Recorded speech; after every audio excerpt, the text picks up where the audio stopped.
At a certain point, there comes to be a kind of dismal sameness about the Great War memorials like this one here in Loos-en-Gohelle, France.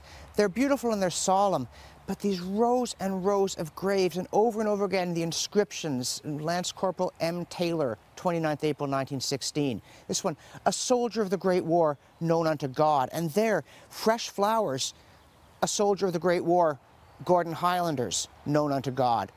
A soldier of the Great War, known unto God. On and on it goes. And then you go and you read the plaque, and it tells you the Battle of Loos in late 1915 was one more dismally failed offensive. Great hopes that came to nothing but bloodshed and loss. And then you read on, and it says the initial bombardment was inadequate. The attackers were slaughtered by machine gun fire. The poison gas blew the wrong way. The minimal gains they actually made, they were so exhausted that the German counterattack pushed them back. Worst day of the British Army so far, though of course far worse was to come the next year on the Somme. And yet, beneath the surface, it's not entirely static. This is the early stage of trench warfare, and men were fumbling on both sides to figure out how to fight it.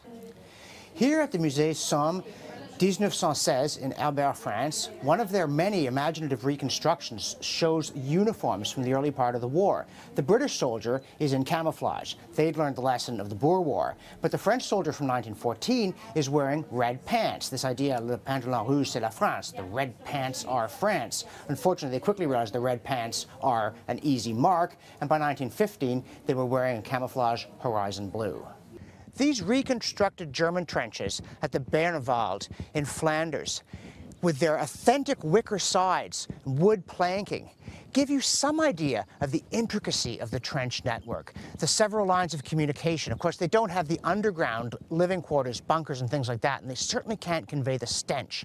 But they give you an idea of the cleverness, including this is a sap. It leads out into no man's land. At the end of it, there is a listening tunnel. It's dug down and then out hundreds of meters toward the British position, so they can detect British tunneling efforts by the noise.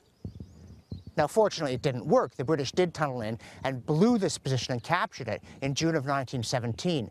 But again, it's important to understand that trenches were hard to take, not because people were stupid, but because they were very clever.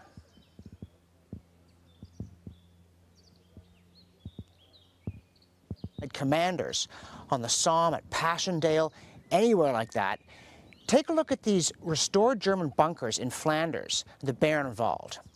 No wonder it took the British 2 years to capture a ridge that had machine guns, barbed wire, intricate trench systems, all anchored by almost impenetrable bunkers like this one. This is the back. The front, of course, is completely solid. Now, it's not very luxurious. Apparently, the German soldiers were told, if you want more comfortable bunkers, go capture the British ones.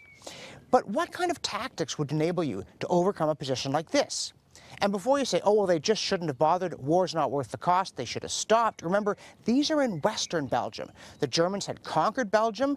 They had badly mistreated the populace. Were the other Western Allies just meant to say, oh, well, that's fine, you go ahead and keep it, it's too much trouble? But if they weren't going to do that, they had to attack positions like this until they wore the Germans down and found the kind of techniques, including the mining, that would actually let them overcome resistance this solid. The British did learn from the experience here at Loos. They didn't just need more shells, they needed better shells. They needed some whose fragments would cut barbed wire to clear the way for the attacking infantry. They needed others that would penetrate the ground before exploding, so it would kill defenders in their dugouts, so they couldn't come back up and man the machine guns when the assault started. They needed to take more modest objectives and dig in defensively, send another unit to take the next one so they wouldn't be so vulnerable to counterattacks. All the things that Arthur Currie implemented so brilliantly at Vimy Ridge.